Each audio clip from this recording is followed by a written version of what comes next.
क्या होगा जब हमारे अतीत से कोई इंसान वापस हमारे जीवन में आ जाए तो? दयाशंकर पांडे एक स्कूल में टीचर की नौकरी करते थे। उनके क्लास में जो भी बच्चे होमवर्क ना कर कर आए, उन्हें वो सजा दिया करते थे। उनके क्लास में दूसरी कक्षा में प्रमिला नाम की लड़की पढ़ती थी।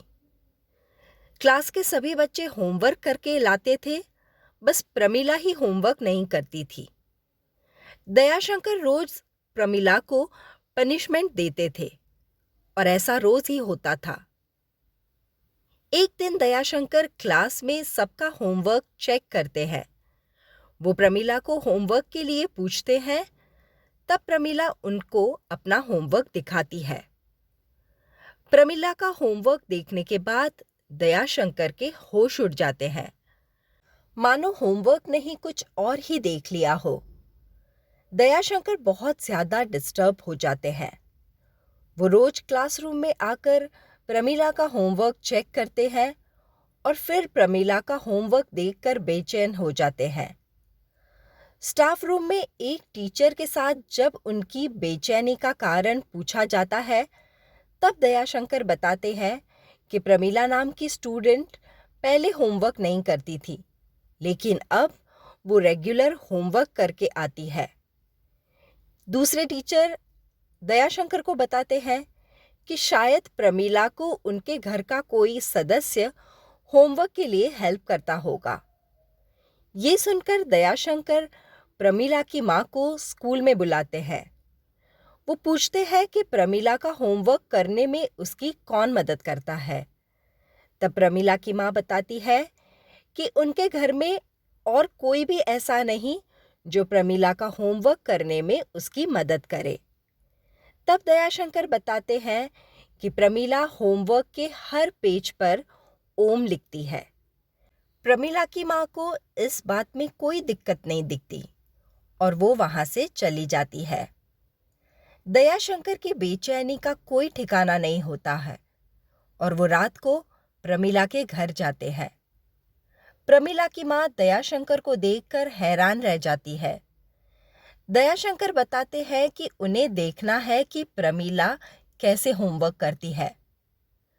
तब प्रमिला की माँ को कुछ अजीब सा शक होता है और वो तुरंत दयाशंकर को वहां से जाने के लिए कहती है। रात काफी हो चुकी है, फिर भी दयाशंकर उनके घर के आसपास ही फिर रहे होते हैं। वो घर की दीवार कूदकर जब खिड़की से प्रमिला को देखने की कोशिश करते हैं, तब प्रमिला की माँ उन्हें देख जाती है। प्रमिला की माँ को दयाशंकर का ऐसा व्यवहार इतना अजीब सा लगता है कि वो पुलिस को फोन करने जाती है। दयाशंकर गिड़गिड़ाता है और अपनी कहानी बताता है कि जब वो दूसरी कक्षा में था, तब वरुण नाम का उनका एक दोस्त हुआ करता था। वरुण पढ़ाई में बहुत अच्छा था, इसलिए सब उसे बहुत ज्यादा प्यार करते थे। लेकिन दयाशंकर उस समय क्लास में रोज मार खाया करते थे। एक दिन वरुण पतंग चगाते हुए बिल्डिंग की टेरेस से गिर गए और उनकी मौत हो गई। यहाँ दयाशंकर प्रमिला की माँ से झूठ बोलते हैं, क्योंकि उन्हें वरुण के प्रति बहुत ज्यादा ईर्ष्या होती है और इसी वजह से उन्होंने वरुण को धक्का मारकर उसकी हत्या कर दी थी। दयाशंकर बताते हैं कि वरुण भी अपने होमवर्क के हर पेज पर ओम लिखता था। प्रमिला का भी लिखने का पैटर्न वैसा ही है। दयाशंकर को पूरा यकीन है कि वरुण का पुनर्जन्म प्रमिला के रूप में हुआ है। ऐसा कहकर दयाशंकर जोर जोर से रोने लगते हैं। प्रमिला की माँ को उनका ये व्यवहार कुछ भी समझ में नहीं आता और वो गुस्से से घर की विंडो बंद कर देती है। दयाशंकर प्रमिला के घर से निकलते हैं और रास्ते में उन्हें वरुण दिखाई देता है। वो दयाशंकर को बताता है कि दयाशंकर पागल नहीं है, लेकिन अब वो पागल हो जाएंगे और सुबह तक दयाशंकर अपना मानसिक संतुलन खो बैठते हैं। तो ये है थ्रिलर मूवी डरना मना है की तीसरी कहानी। ऐसी ही नई पुरानी हिंदी मूवीज़ की कहानियों के लिए please do subscribe to my channel popcorn time with Vandana.